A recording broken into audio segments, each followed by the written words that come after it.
Hey folks, we are going to do some more Spelljammer combat exploration art this morning.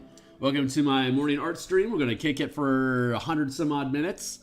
Let's see, give me a second here to check my signal, go through my normal intro spiel, and then we'll get to work here. So hold on real fast, checking my check. Hold on real fast, check. Yeah, sounds pretty good to me. Cool. Hey, I just posted I'm live on Twitter. If you want to find out when I'm live in the future, you can follow me on Twitter at Phil Kearney.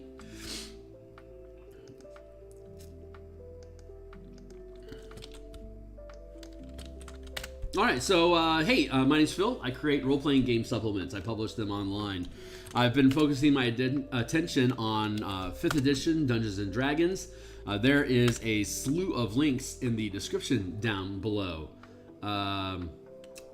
Showing other work that I have previously created. They're all extensive previews, so you can get a good idea of the kind of work that I build and the kind of art that I produce that you're seeing me create here on a daily basis as well.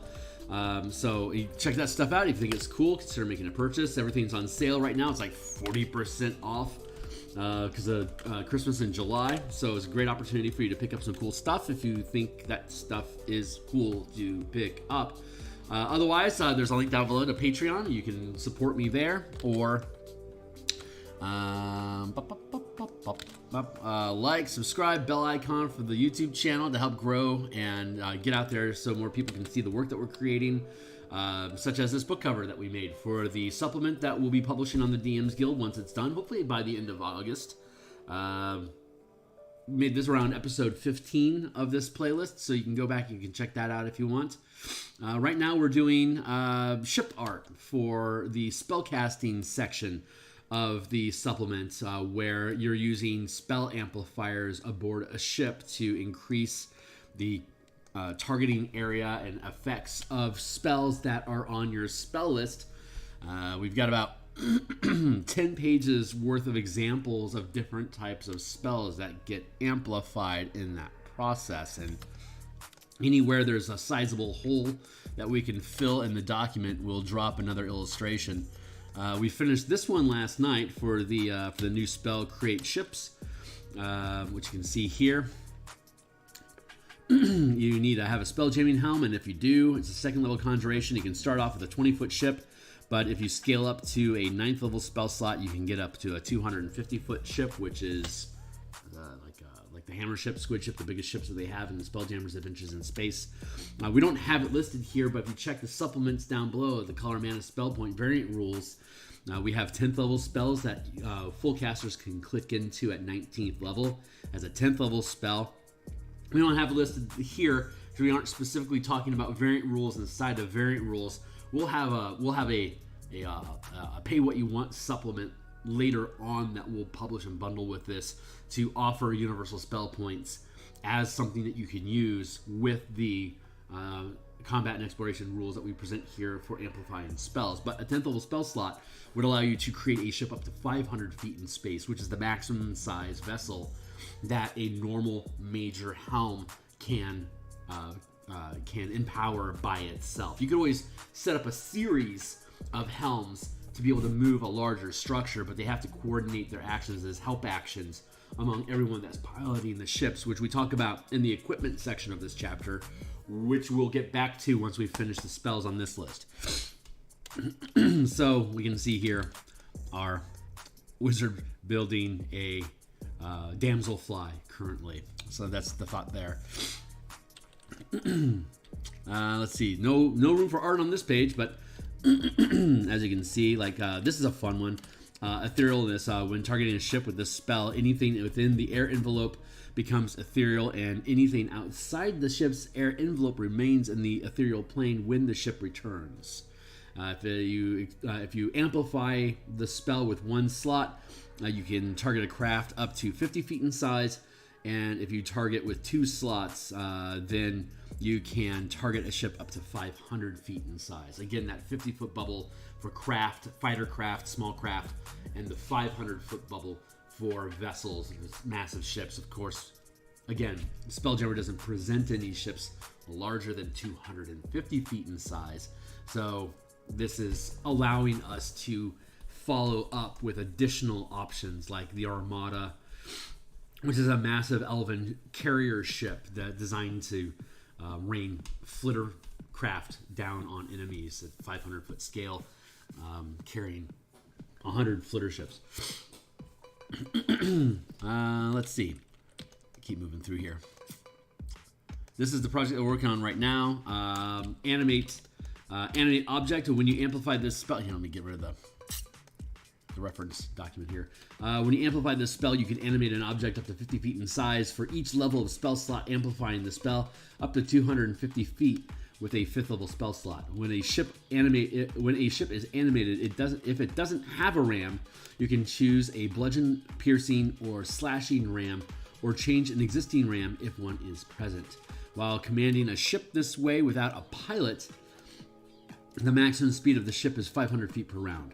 When a single weapon is animated, it can be commanded to aim, fire, and reload as though fully crewed. The rank of the siege weapon is equal to the rank of the spellcaster. So here we have mechanics about commander rank, which we established earlier in the document in the ship crew section and the combat section earlier in this document, which we will get to after the equipment section. You have awakening spells, which is any ship that's constructed of light material can become basically awakened.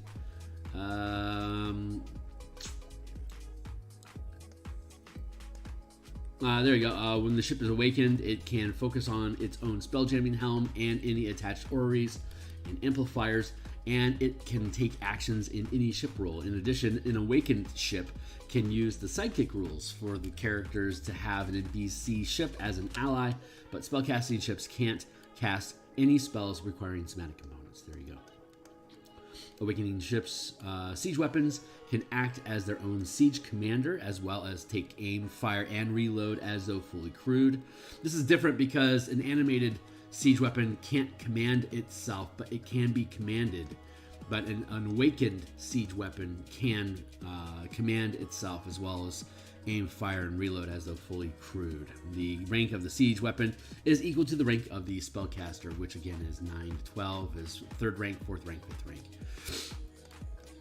And those ranks, which we discussed in the combat section above, modifies how quickly the weapon, how easy it is for the crew to successfully reload the weapon so that it can fire again before the round is over. An inexperienced crew operating a complicated weapon is unlikely to be able to coordinate its actions so that it's capable of firing more than once. For example, a trebuchet has a reload score of 7. So if you're a 3rd rank commander, you'd be using a D8 die roll. So if you have a completely green crew, you'd have to basically roll a 7 or an 8 on a D8. Meanwhile, a ballista with a well-trained crew has a reload score of 1. So you're guaranteed to be able to reload a ballista and fire multiple times in a round. The difference there being that a ballista does D4 times 10 piercing damage versus a trebuchet, which does D8 times 10 damage. So it's significantly larger wallop that it can deliver, but at the rate of being less likely of being capable of firing more than once per round. And that command die is you replace the command die. You replace your proficiency bonus with a command die. The command die is a proficiency die, which is a variant rule in the Dungeon Master's Guide and integral to the Essence 20 system that does G.I. Joe, Transformers, and Power Rangers, and Equestria. So the proficiency die becomes your command die, which is your reload die. So if you can't hit the number that you need for your crew on your proficiency die, your team isn't proficient enough to fire multiple times per round, and you have to then spend action economy instead of attacking to get your team to reload and ready the weapon to fire again. So it's very similar to the mechanics that already exist in 5e of aim, fire, reload as separate actions, but this folds all those actions into the proficiency of the crew. If you can hit the target number that you need on your proficiency die, your command die, then you can successfully command a competent crew, a proficient crew, to reload that weapon as part of the attack action cycle over the course of a normal round of action. So a fighter with, say, an 11th level fighter, which would be a 3rd rank commander, would be able to, say, command a siege crew to fire a trebuchet, pull out a, say, a musket, fire the weapon, and then use its remaining action to cut somebody with a cutlass, for instance. So you can break up your action economy between ranged, melee, and siege weapon attacks, similar to how you would in a normal dungeon between making different attack actions. You can do so here as well. Anyway, that's enough to do about that. There are other illustrations that we've produced in the book, but this is going to be the one that we're going to work on today. Let's see. Here's a diagram we had created about area of effects and single target effects, targeting areas, entering and exiting spaces. We also have, let's see, nothing on this page, just spells. And here's what we finished yesterday, which was the Lehman's Tiny Hut. When this spell is cast normally within an area of gravity larger than the area of the effect, the spell creates a dome as normal. When the spell targets a location outside the effects of another source of gravity, the spell creates a stationary sphere. While the spell is active, it produces fresh air to breathe for all within. If you amplify it with 1 spell slot, the area increases to a 50-foot sphere. If you amplify it with 2 spell slots, the area increases to a 100-foot sphere. The duration of the spell also increases by 8 hours for each level of spell slot spent, amplifying the duration up to 48 hours with a 6th level spell slot. So 8 times 6, 48. When amplifying the spell with a 7th level spell slot, it bounces to 72 hours, 8th is 10 days, and a 9th level spell slot is a full 30 days.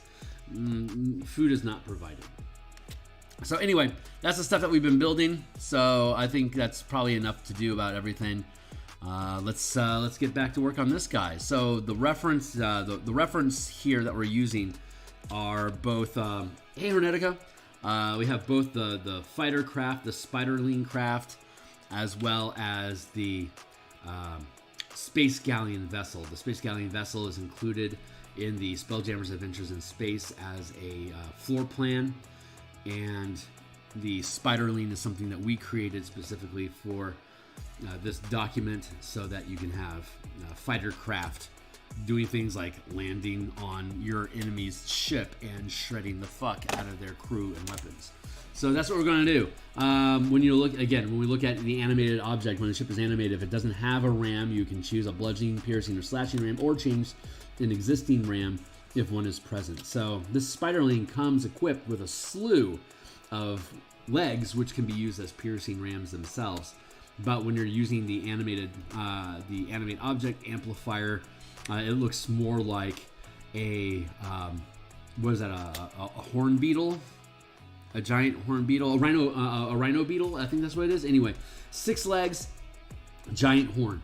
So giant slashing ram on the prow of the ship now. So we're going to focus our attention on the space beetle right now, and then we'll get to the galleon afterwards. And the way that you can see here, there's transparency in these sails. That was done initially to prevent obscuring the view of things like stairs and weapons that are equipped on the ship. But it also lets us do something like, if you've seen Treasure Planet, a Disney movie, which is definitely worth your time. It's a great take on Treasure Planet in a spelljamming setting. Very inspiring. But they all had sails of light that picked up solar wind that would push the ship with solar sails. So the sails are actually made of light. So I kind of stole that idea to have a transparent sail effect, so you can still have the ship aesthetic, but not have it just obscure everything in view on the deck, so it can remain more narrative and dynamic in appearance. So that's where that's at. So I'm going to collapse the reference document so I have color references for when we start painting the rhino. Spider is here, galleon is here. I'm going to drop the opacity on the galleon so it doesn't get in the way of the current project. Bop, bop, bop. Bop, bop. So yeah, we're going to get to work. Keep on keeping on with what we're doing.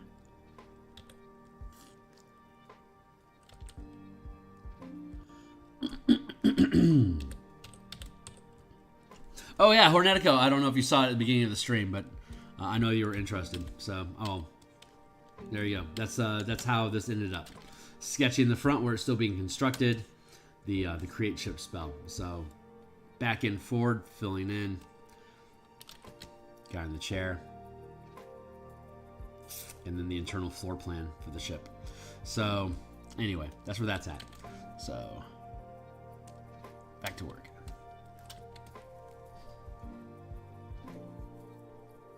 Yeah, I know, right? It's great. It's and it doesn't eat up any. It doesn't eat up any real. Yeah, it allows it to be present without completely destroying the all the work of it, and it gets complemented by Nerp. There we have this blue bubble aesthetic here at the sheen. We can implement that into the sails as well. Yeah. Kind of like an X-ray view. I don't know if it's the best drawing in the world, but it's what we did. So, I'm sure it has value. iBug. Alright. The Spider.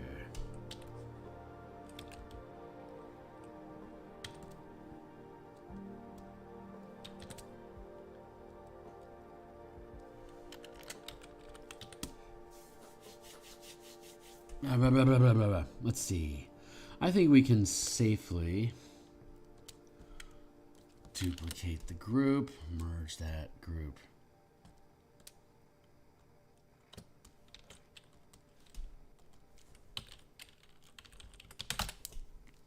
Spider.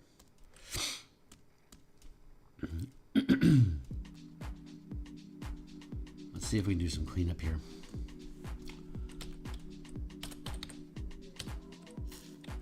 Run a 4. Let's click that into place. Currently trying to get some art done. Good. So my response is, oh man, you don't. Engagement it's just study hall, dude. If you're working on a thing, God bless you. I'm just happy to have you tagging along and taking an interest. If there's anyone new out there that's lurking, you are certainly welcome to lurk. If you dig the music or if you dig the tones, be welcome to chillax. We're here 6 days a week in the mornings doing artwork like this. I take Sunday off. Monday and Thursday nights we do token art and cartography for Eberron. Saturday morning we do Spelljammer art like this Monday through Friday, and then on Saturday morning I do commission work. We're currently working on Joseph Vargas new role-playing game Reclement. So you can see that's an environment painting that he's commissioned me to produce as his book cover. Basically Yggdrasil overlooking the world. That has been a joy to produce, and we'll continue that Saturday morning. So if you want to see Bob Ross painting in a digital format, like and subscribe, hit the bell icon so you can get notification when I'm live. But that's what we'll be doing Saturday morning and around 9 o'clock PST or noon Eastern time.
Off.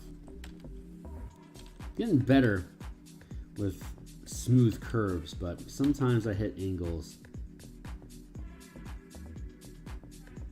It's this undercurve of yeah, the underbelly from the left to the right at an like overhead. I can do a fairly decent curve, but I'm not fully. I can't do a full 360 circle like Van Gogh can, or who was it? Da Vinci. I can't do a freehand full circle perfectly yet. Give me time and I'll get there. Give me time. We'll get there.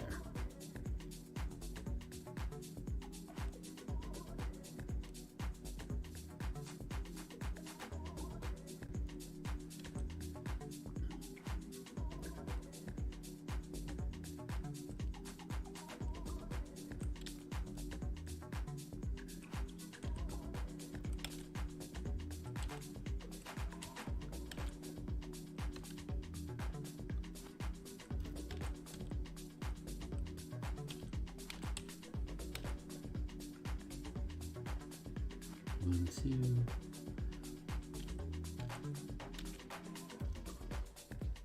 Stay with 4.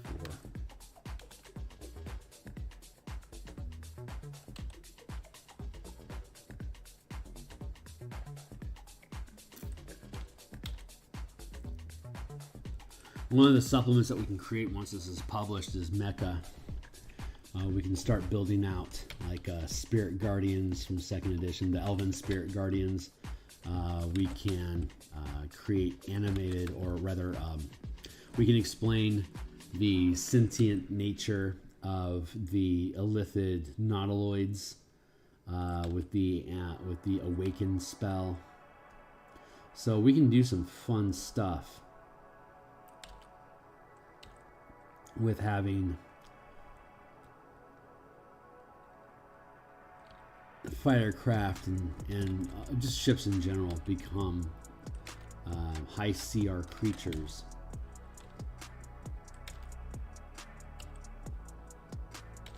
Like the Illithid cuttlefish, for example, is only a 20-foot vessel. Sorry, craft. It's a 20-foot craft. So it's 20 feet. It can fit into any decent sized dungeon, and just be a nightmare because it's got 8 tentacles that are gonna crack out like 2d8 damage per attack, and it's got 8 of them. And it's got its weapons, plus it's got an Illithid on board, mind blasting you with an arcane cannon. So there's some hostile opportunities there if your team is going to take on, equip themselves with a Gundam and start flying around in what are essentially just going to be Warforged Titans. But that's going to be a fun thing to build. And I don't know if I'll publish that on the DMsGuild or if I'm just going to make that like a TTRPG thing, or an OBS thing that just references these mechanics. Not 100% sure yet, because I can reference this thing. And with an extensive, like if you check any of the other books I have down in the description down below, you'll see how extensive the previews are for all the work that I published. So you can reference those things as rule mechanics when you look at other books to blend the blend variant rules together.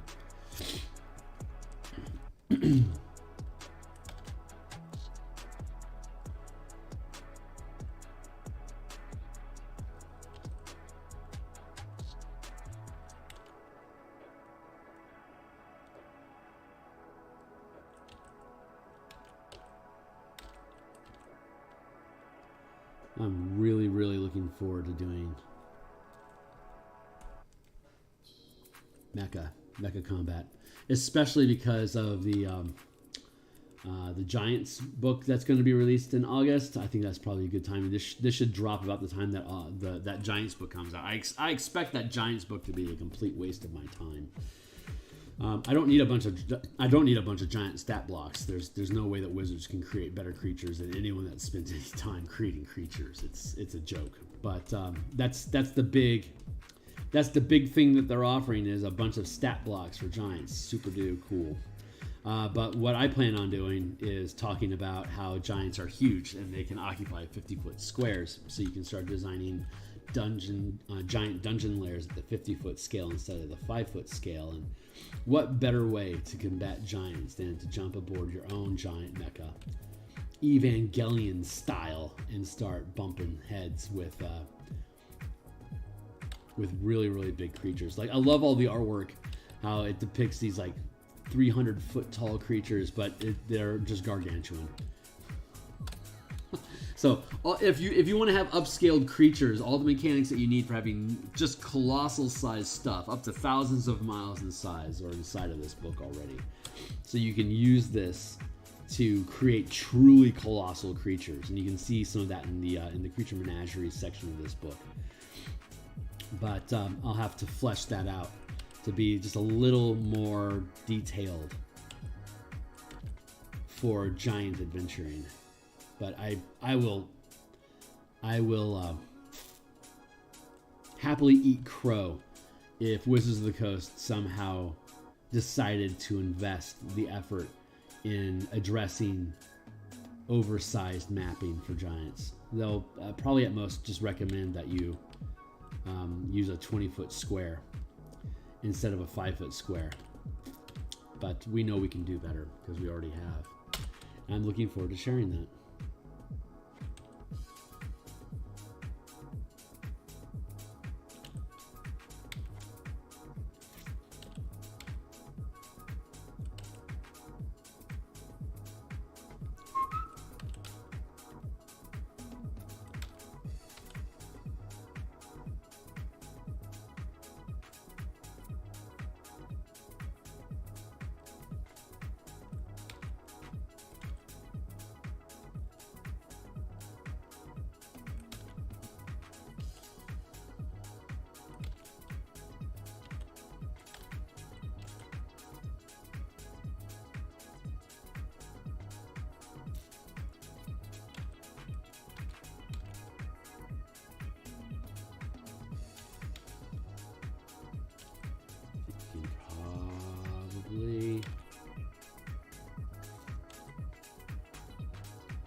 Probably a little clean up there.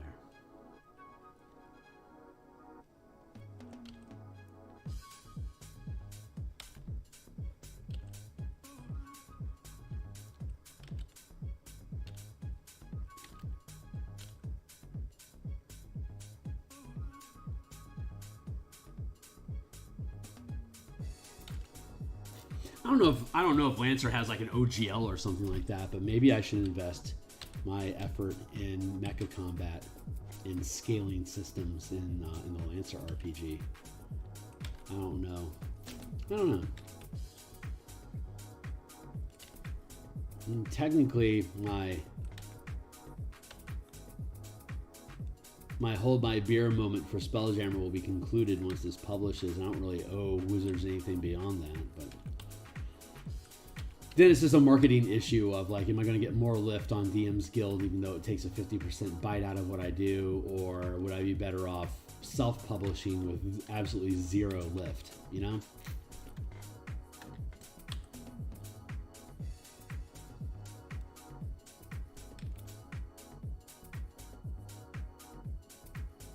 Or I could just not produce any work for 2 years and attempt to grow my audience to 16K and then resume RPG work. I don't like the idea of losing that time.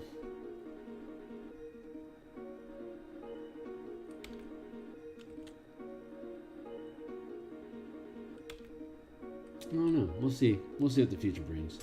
It's not up to me. I'm just going to do what the muse tells me to do. She knows. She sees the future. She knows where I need to be.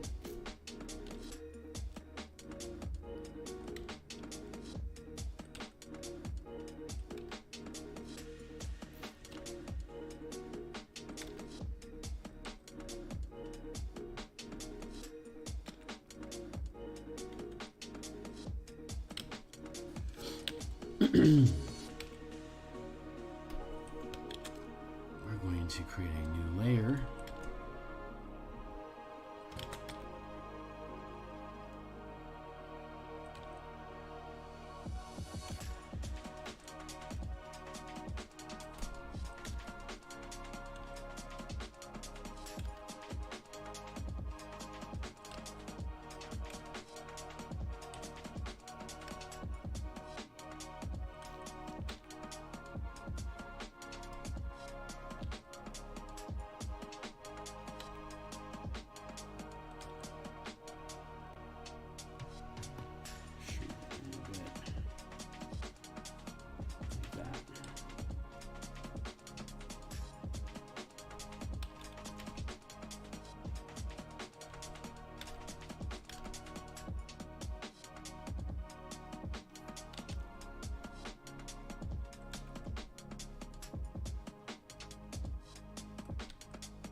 Siege weapon. That's gonna be so fun.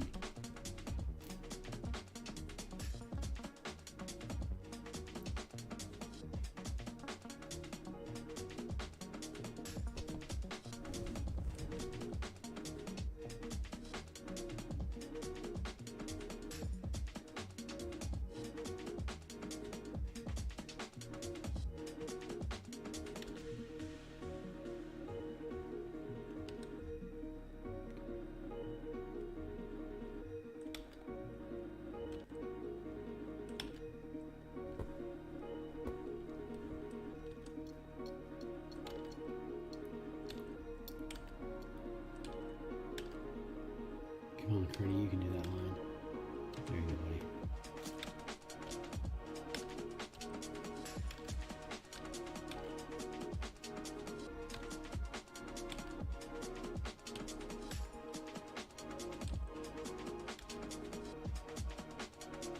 Just like that. That's the line that you need to carry. Nice. That's garbage, but the exterior line is good. Shine on, you crazy diamond. That's where you need to be.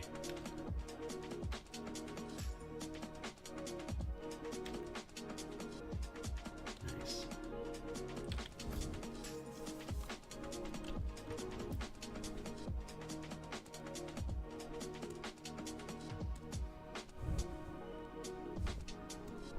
Let's drop that opacity a little bit more to make it a little less intrusive. Perfect. Weapons up top, here.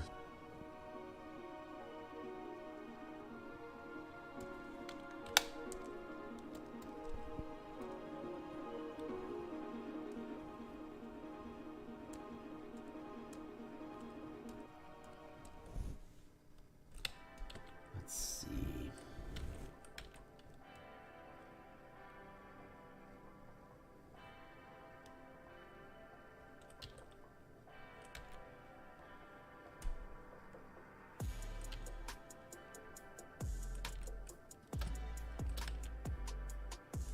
What does our reference look like? Boop. 1, 2. Buckle my shoe, motherfucker. Something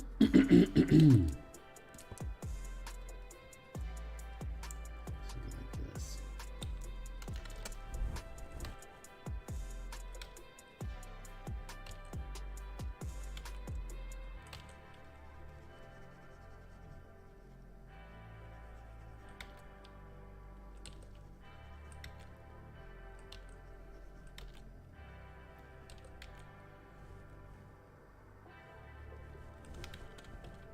Blech.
There we go. Little knee braces, because he's got weak knees sometimes. Takes, you know, you take it to the knee.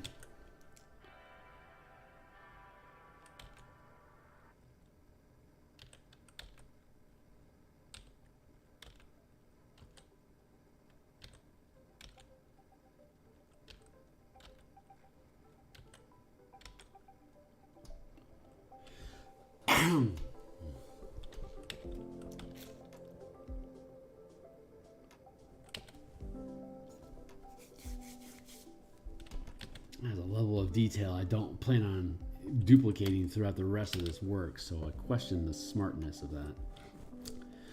But at the same time, it looks pretty cool.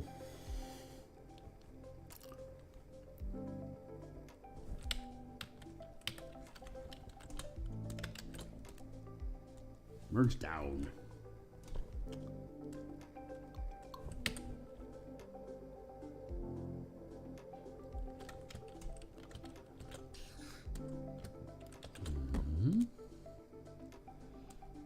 Merge down. There we go. That looks actually pretty cool. Mega leggings.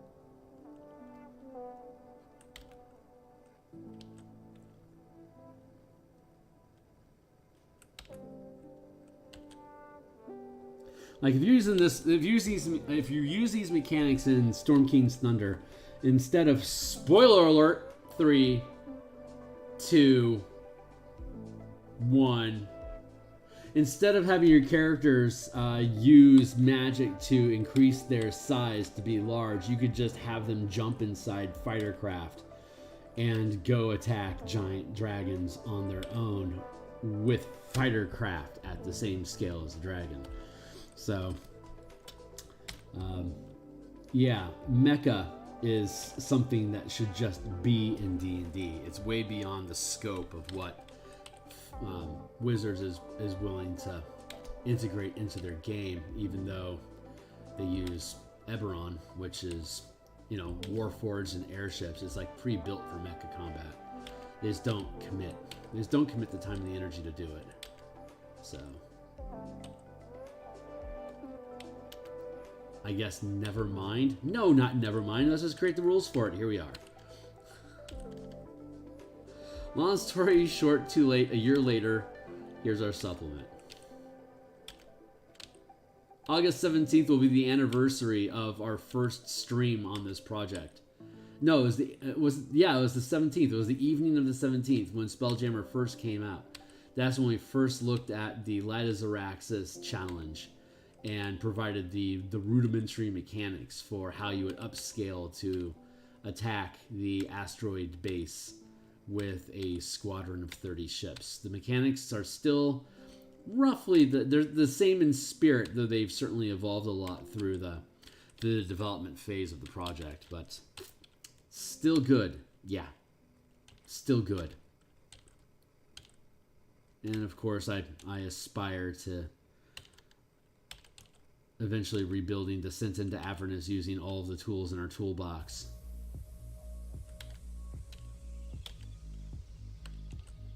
Just completely change how that campaign works. That's like, I don't know, that's a super long tail project to build out Descent into Avernus using all these command mechanics. That would be really fun to do, but ultimately I don't know how much of a waste of a time it would end up being. Like, I don't know if it'd be profitable at all. At the rate of sales that I get on the DMsGuild, it takes years for me to recover the amount of art and development and payments I make to others, like co-writers, editors, developers, and stuff. That sometimes I directly pay them. Like I just pay them X dollars based on the final cost of the book times the number of sales that I anticipate getting over time. Sometimes it's just easier to hand them a lump sum and not give them a percentage of it. Other times I want to give them. Other times I do want to give them a percentage of it. It just depends on what's negotiated.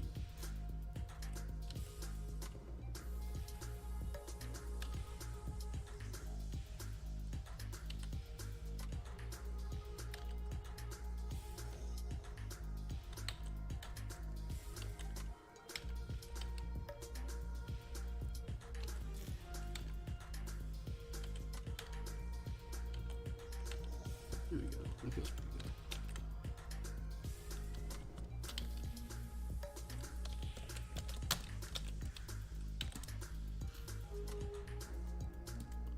Flip horizontal now, baby.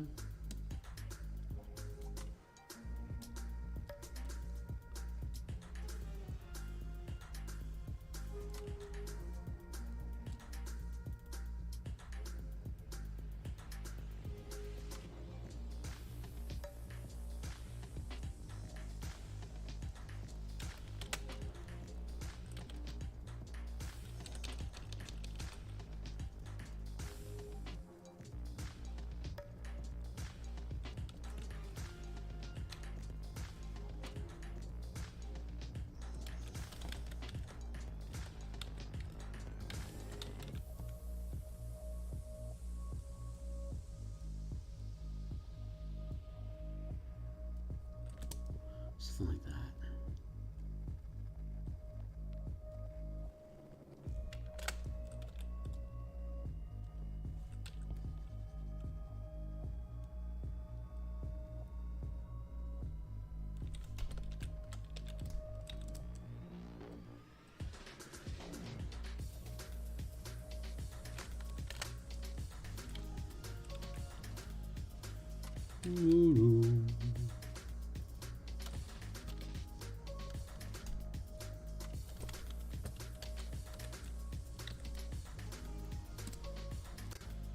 Flip horizontal now, baby.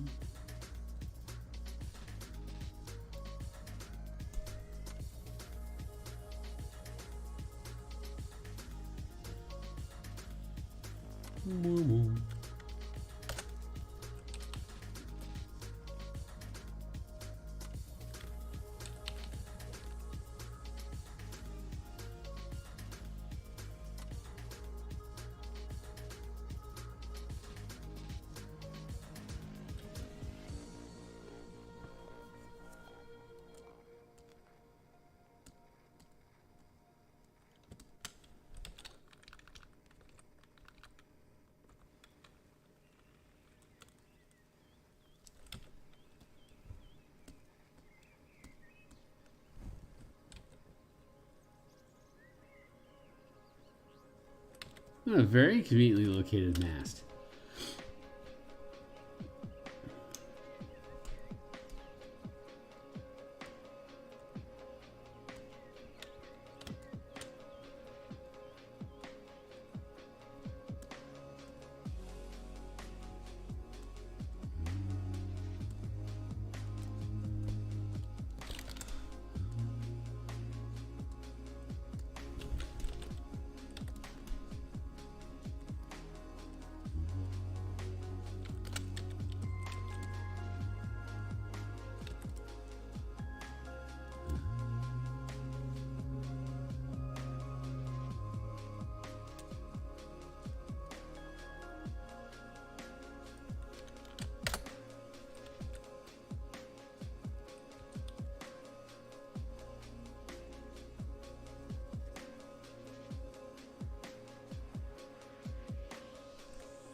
Hmm. Yeah, I wanna...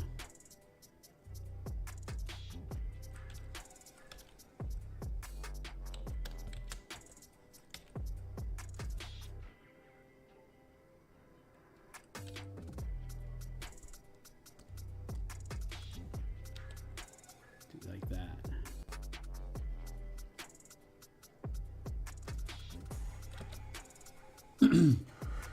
That's looking pretty fucking good, man.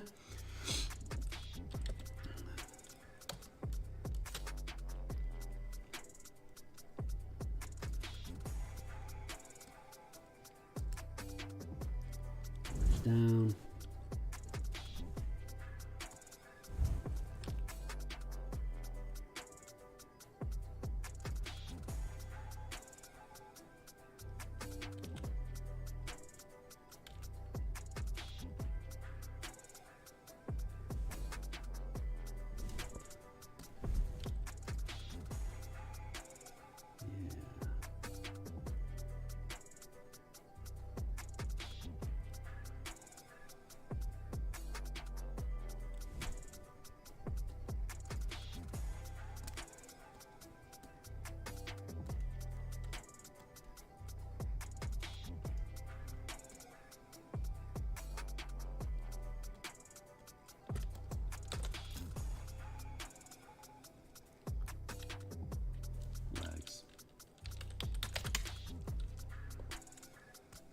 Mask layer.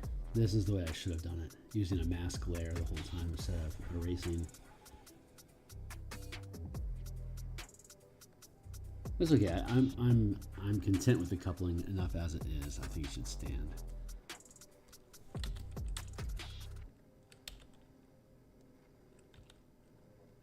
I forgot to set a timer because I just realized oh my god, it's only 7. Are you fucking kidding me? What a god, I'm doing great today. Check, check, check. Check, check. You see me to meow, SMS meow. Alright.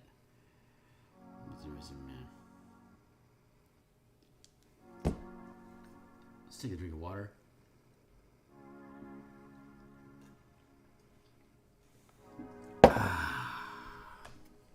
Chase it down with some coffee. Oh man, that is good coffee. All right, let's see. Adjust our seat.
All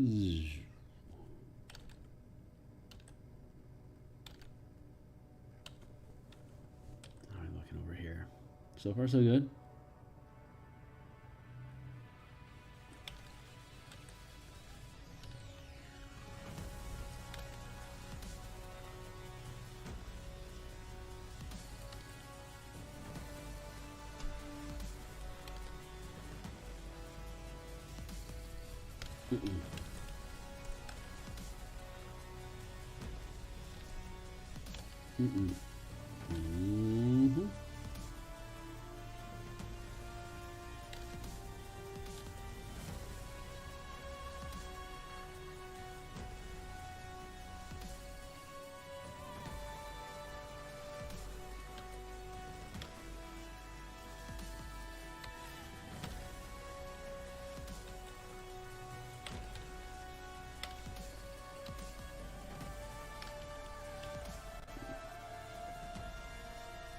Gotta get that angle right.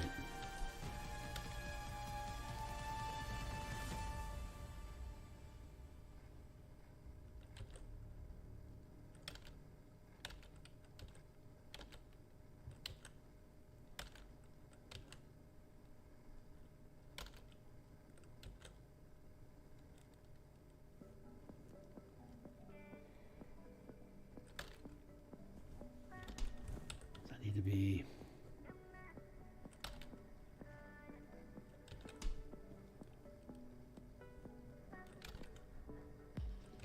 straight edge like that.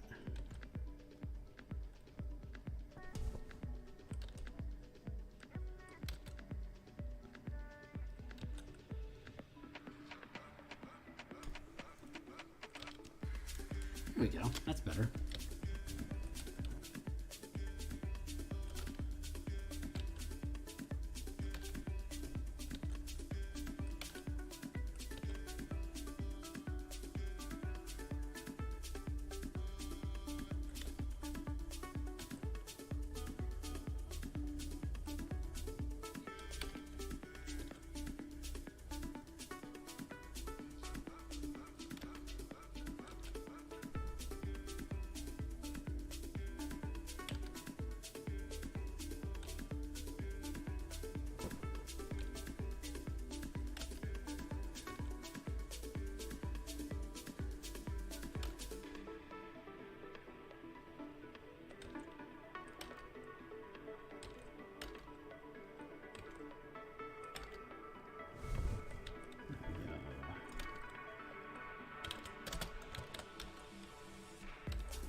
I think we got our angles there.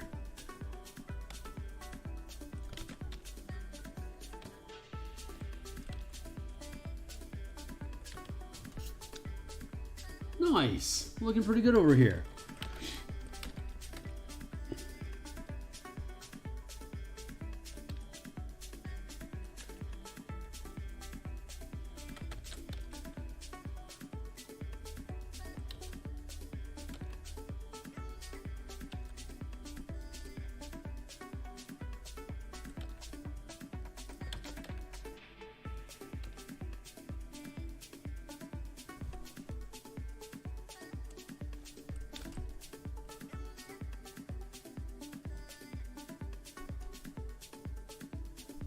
think what I'm most excited about this project is it's helping me become confident in vehicle production with the same amount of confidence that I have in creature and character art.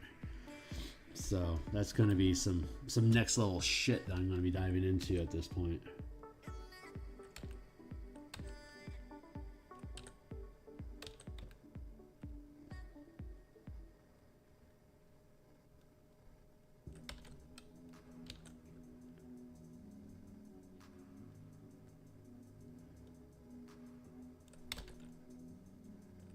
Still not perfect.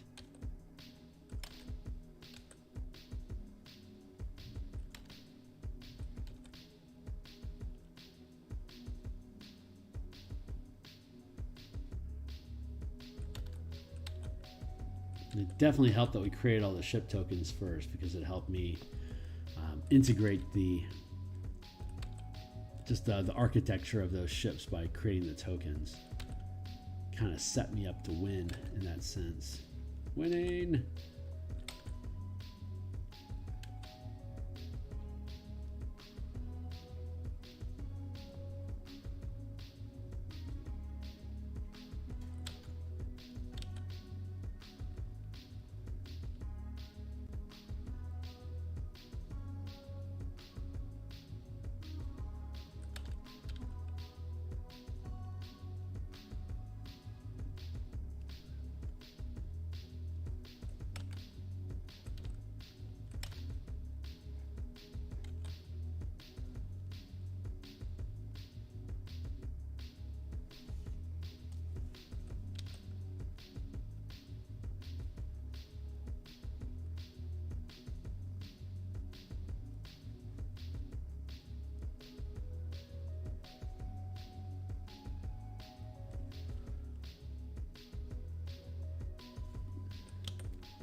So far, so good. So what?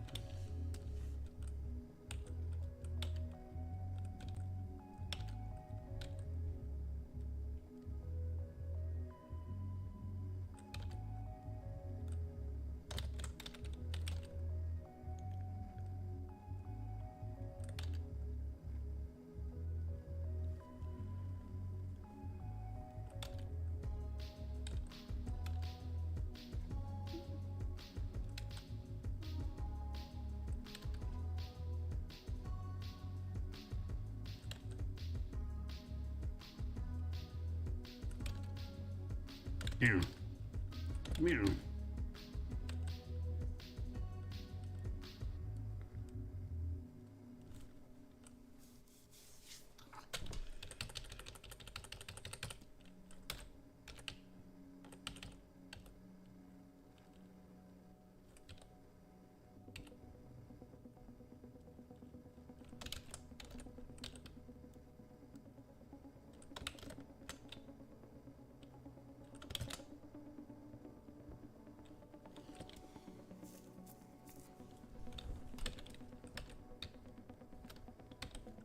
Wow.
I have no idea why I'm thinking about this, but one of my friends growing up in middle school got really good at pickpocketing.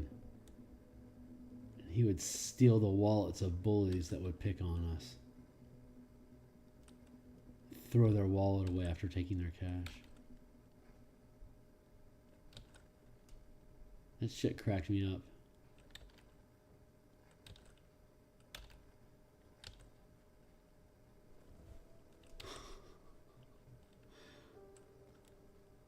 He liked playing a rogue.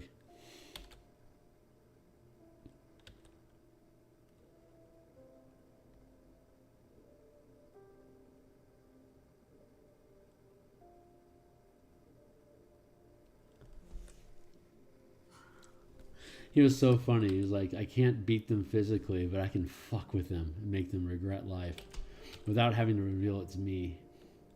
It's like, God, you're just a monster.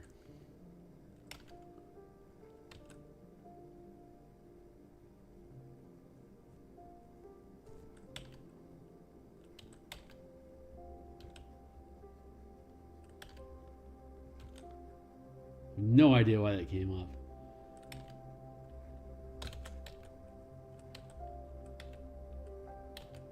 Just thought I'd share.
There. Yeah, that's I think that's pretty good.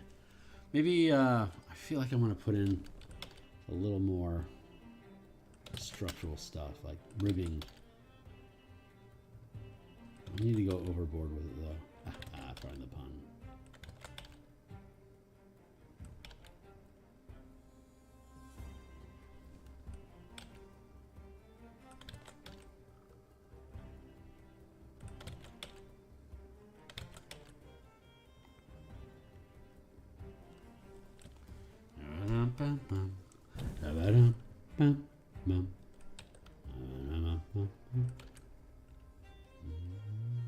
There we go.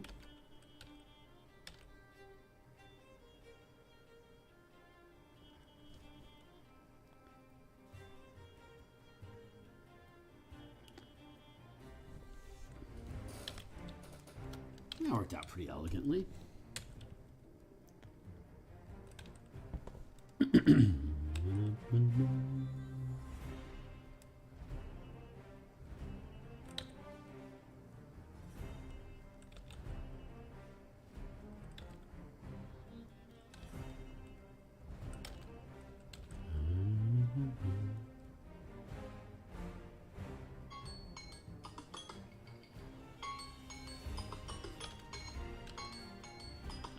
I hear you.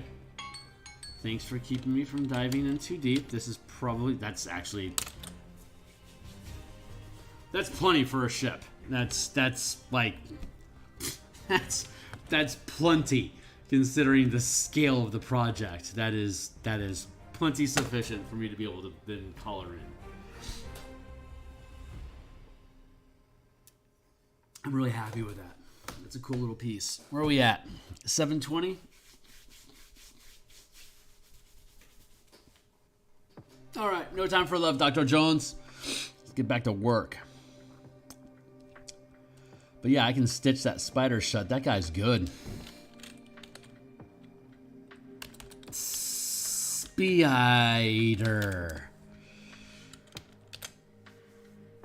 Or horned beetle. You know, I mean, it looks kind of like a beetle, right? Fucking cool, man. Fucking cool. So next we'll start working on the galleon.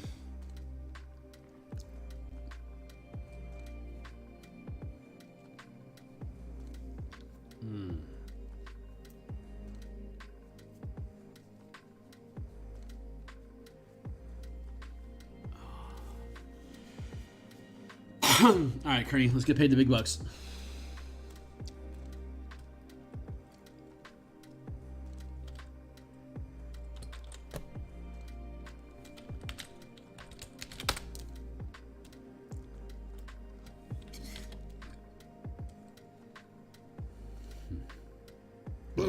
Excuse me.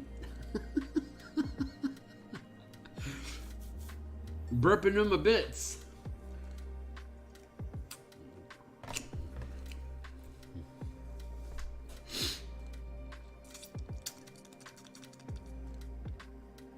I'm considering my next move.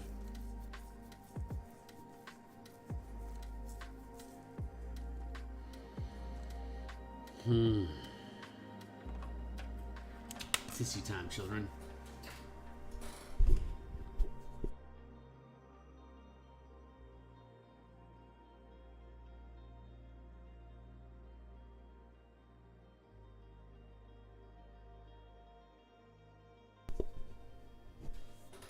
Yeah, you guys don't really need to see or hear me blowing my nose. All right, cool. So let's get into the galleon, baby. We can drop the opacity of the spider ship so it doesn't obstruct that far deck. Let's get to work.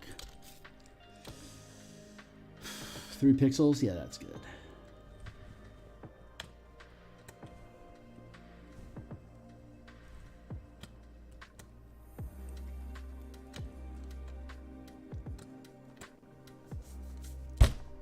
Not bad. Good perspective, Kearney. Good perspective. Good philosophy.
Nice curve.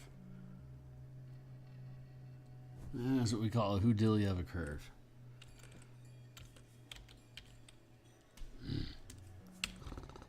Rodent. Can we just match that curve and flip it?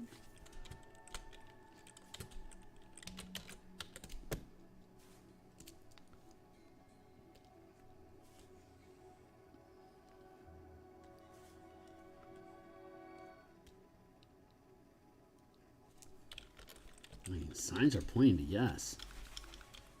Yes. The signs are pointing. Oh my god, look at that.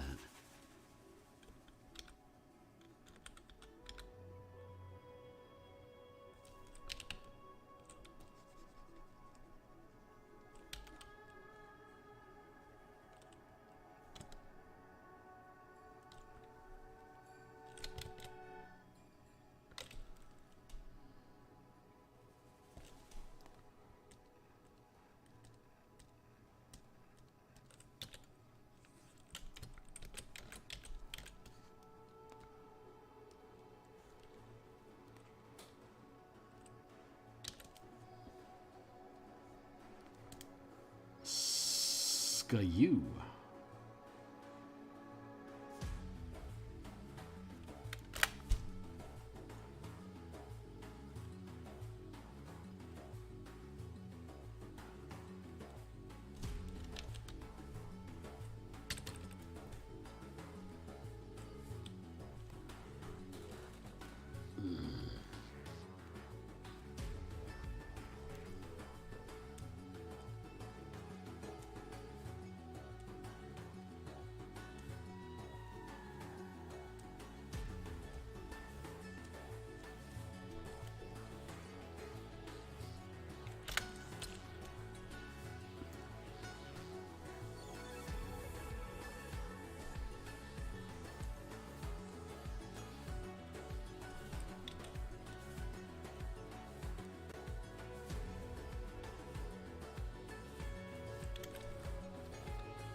Yeah, I gotta step away for a second.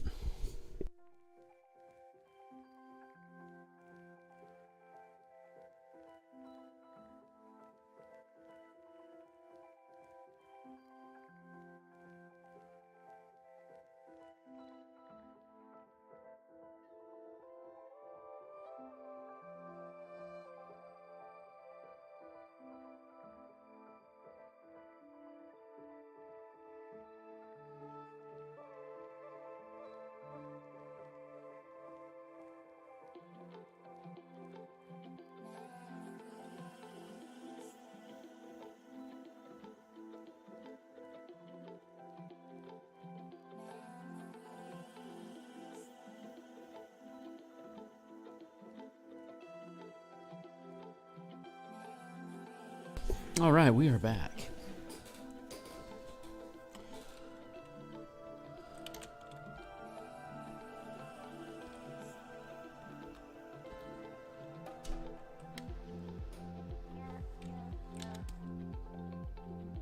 Is that perspective right? Yeah, maybe it is.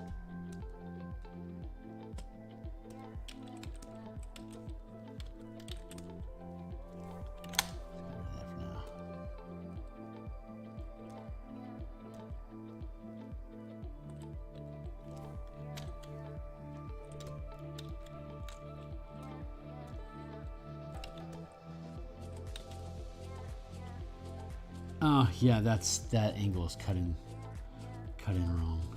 That's what's going on here.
cool. And then like that, and then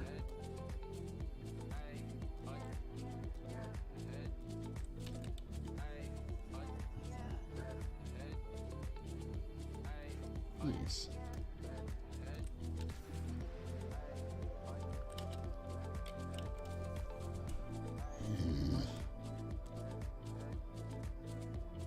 That is not perfect. Let's drop the opacity on that just a touch to see if we can clean up that nose a little bit.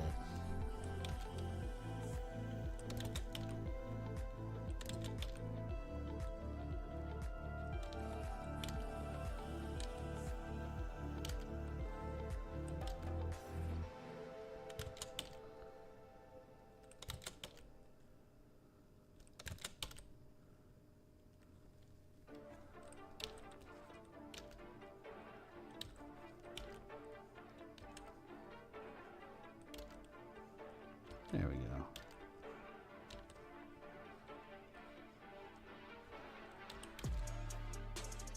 Perfect.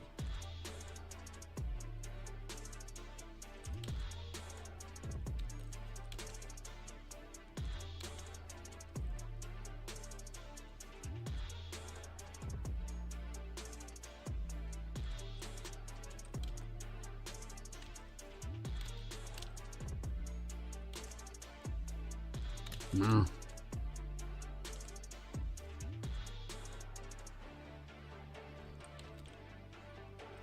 There we go.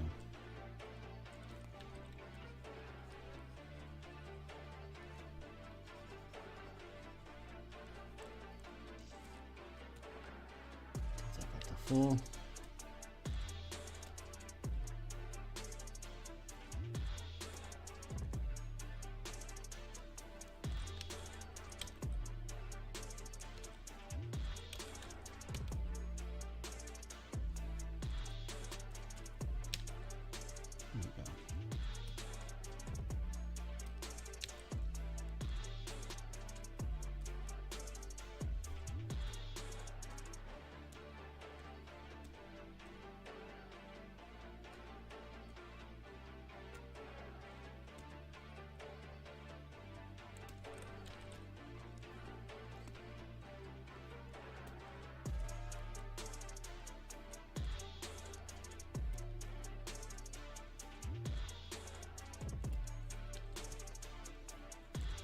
There, okay, cool. Getting ourselves a proper looking ship.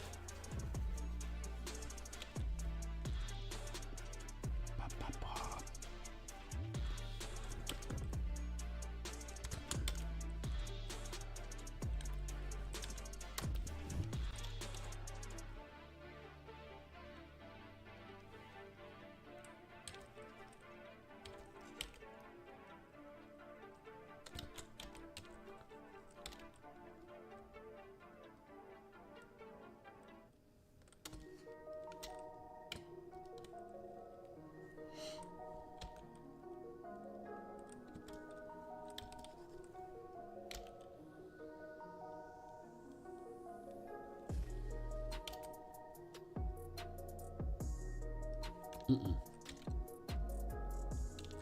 Mm-mm. Mm-hmm.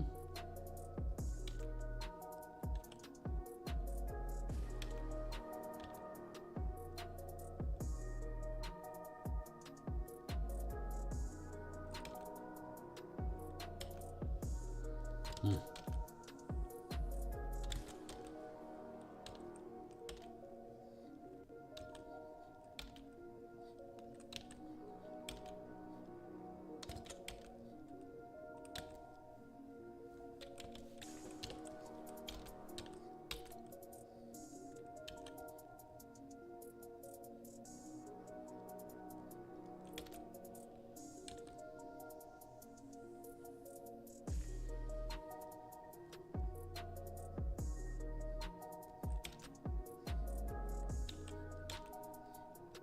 Almost there. Come on, man.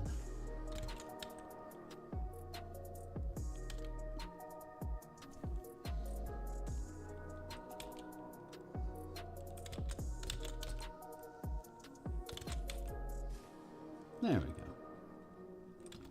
Nice. Not bad. That's some decent architecture jumping in there. I think we need to... Ka-dunk, ka-dunk, ka-dunk, ka-dunk, ka-dunk, ka-dunk.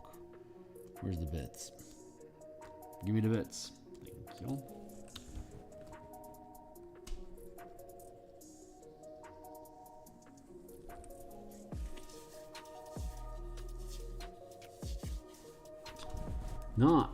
Not bad at all.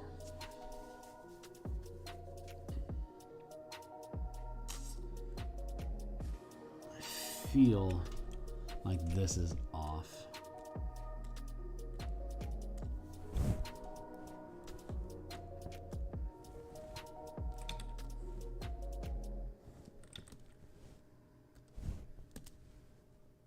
Like let's skew this. Like this feels like it should be more like that.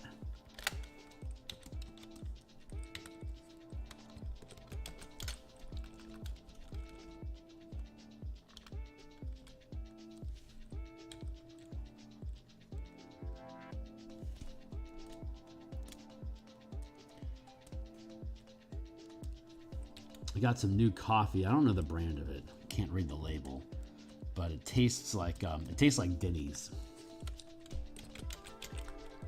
And people might say that that's an insult to coffee, but I like Denny's. It's what's the word I'm looking for? Nostalgic. Denny's is nostalgic for me. It reminds me of college and chasing tail and staying up late.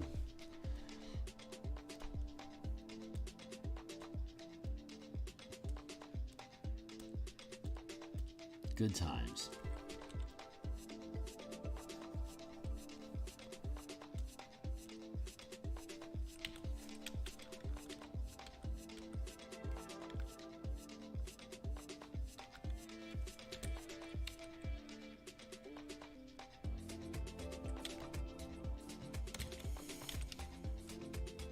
Nice, that's a good line. That is a really, really good line right there.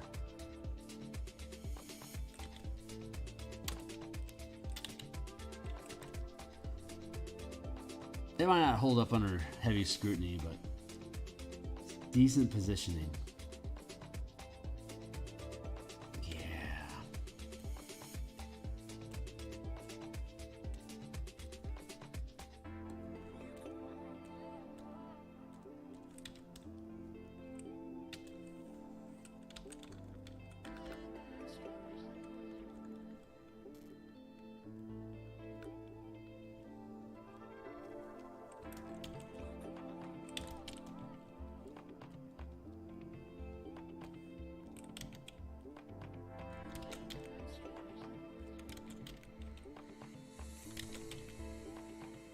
Mm-mm.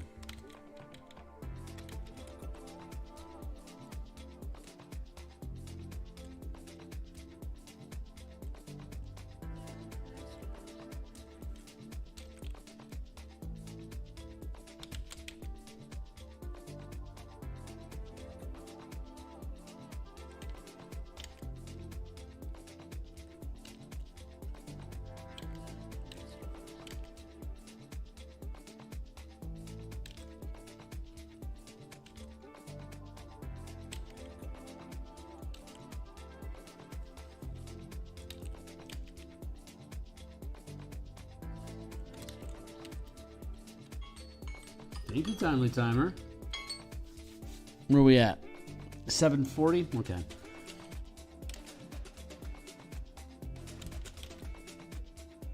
If I can get this curve to work, we're gonna be done.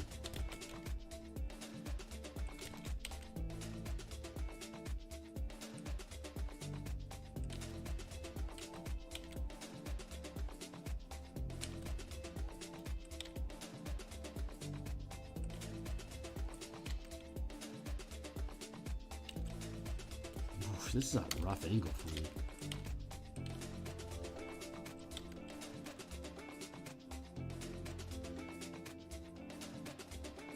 There it is. Oh, I found it. I found the angle. Bloop.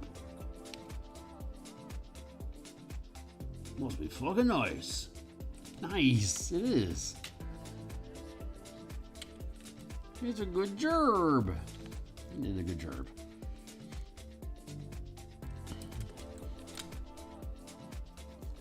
I'm gonna call this frame.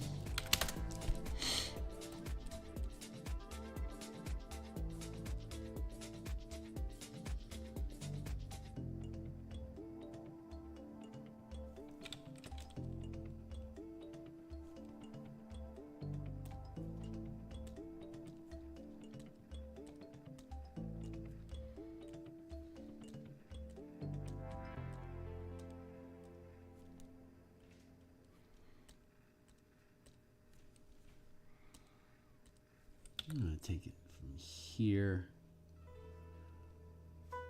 to here. I think we want to skew like that.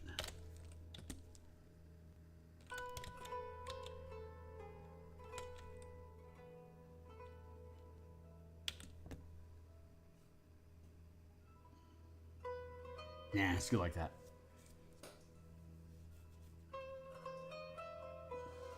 I can tell the perspective is off a touch.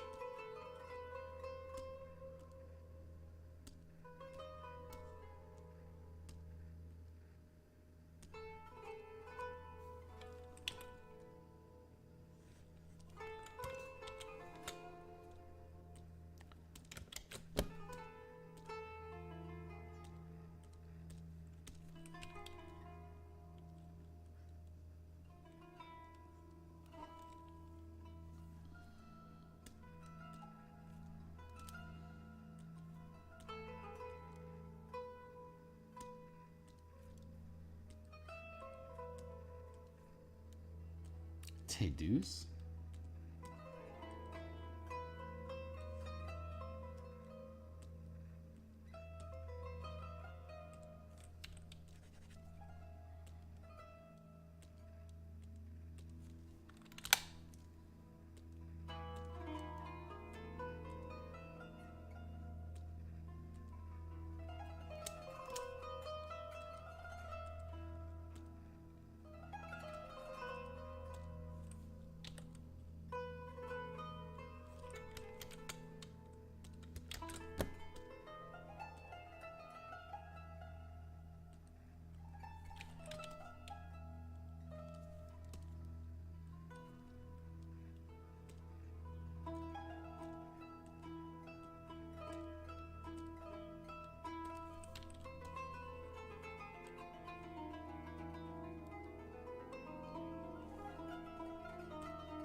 Down.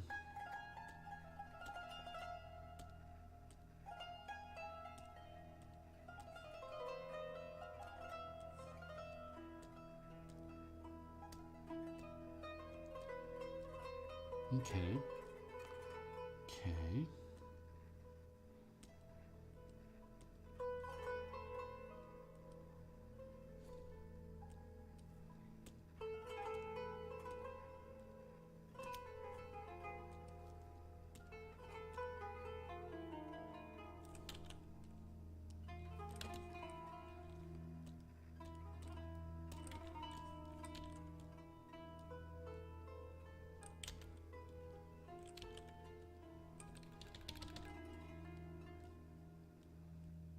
Almost there. Stay on target.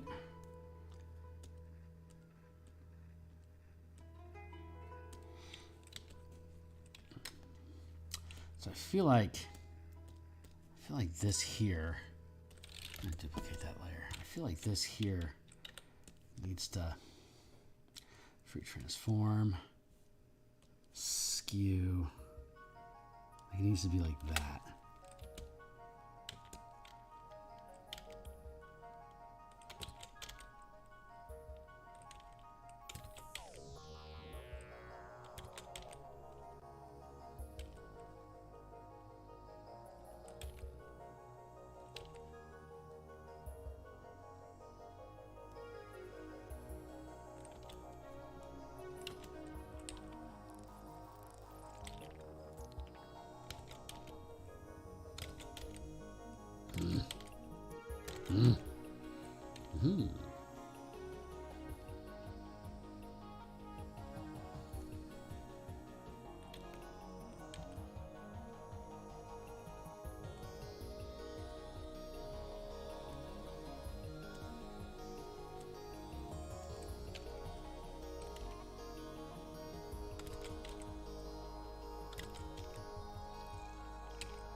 How's that feel?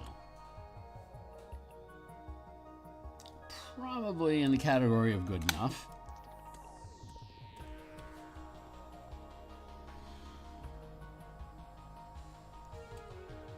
Drop the opacity a bit.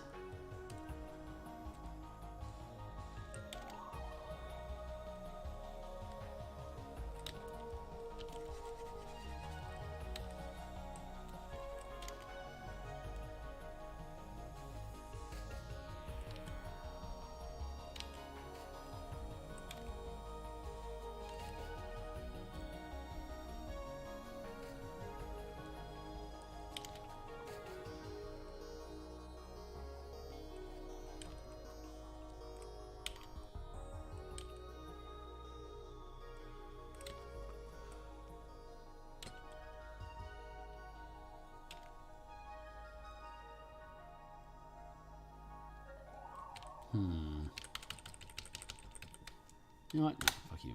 Thank you. What if it's more like that? Ooh, that actually feels right. That.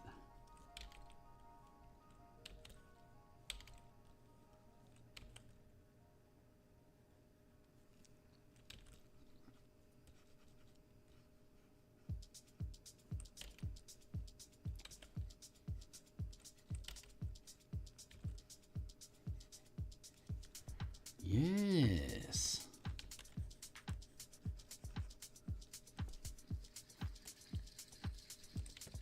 Blip, blop, bloop.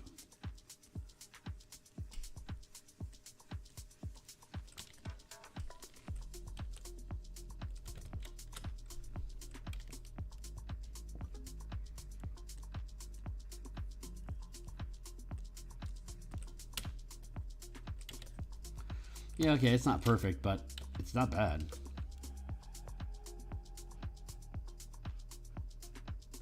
I've done worse. Yeah, that's pretty good. As far as perspective goes, I can work. Yeah, that works.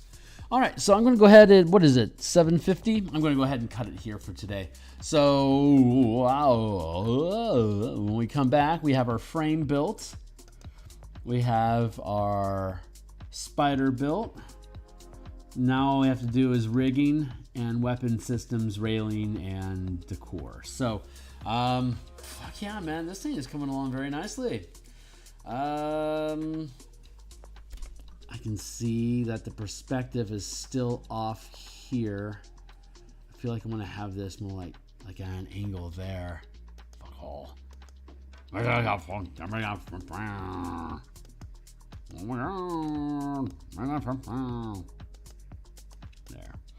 So let's take, yeah, let's do this some more. Duplicado, avocado. Let's skew you some more, buddy. Skew.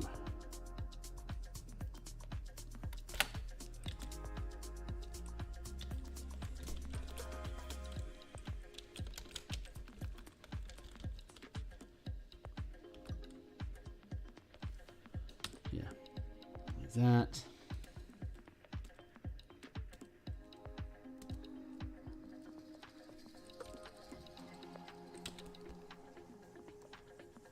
There, good. That is better.net.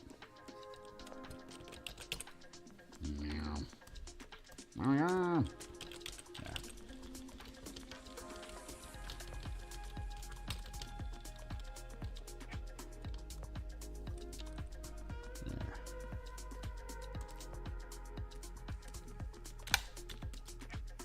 There, yes, that. I mean, it's got a kind of like a little distortion effect as it's coming towards the camera. I acknowledge that, but I think in the large scope of things, I think it's. I just think it's appropriate. So kick ass, man. We're doing good. We are doing just fine here. Let me drop that down a bit. And grab that spider, make it dark. Beep.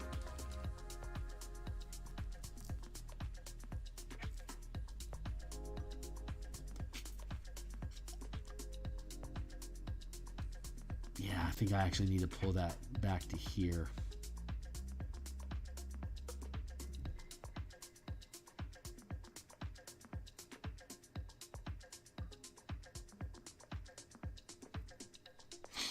make this guy a little bit smaller. I'm gonna duplicate that layer first before I make any mistakes. You're girt.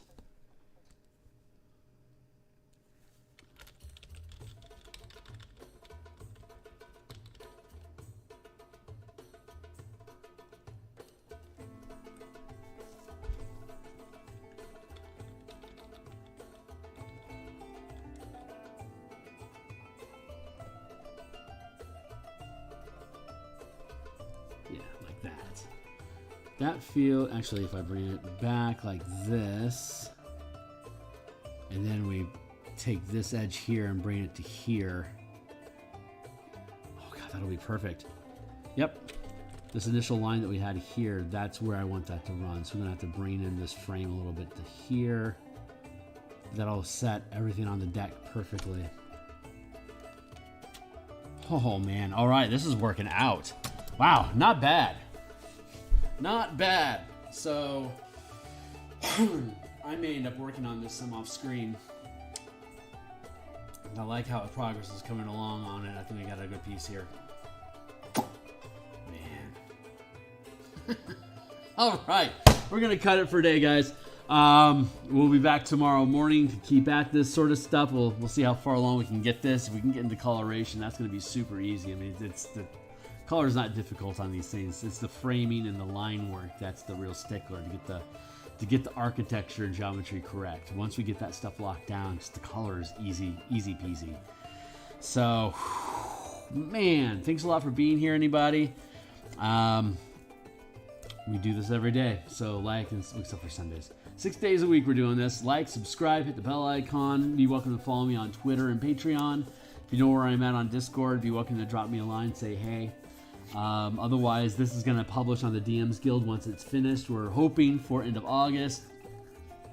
We'll see. The thing's got to do what it's got to do, but it's going to be really fucking cool when it's done. So I'm really looking forward to it. All right, guys. I'll see you on the other side. Thanks a lot. Cheers.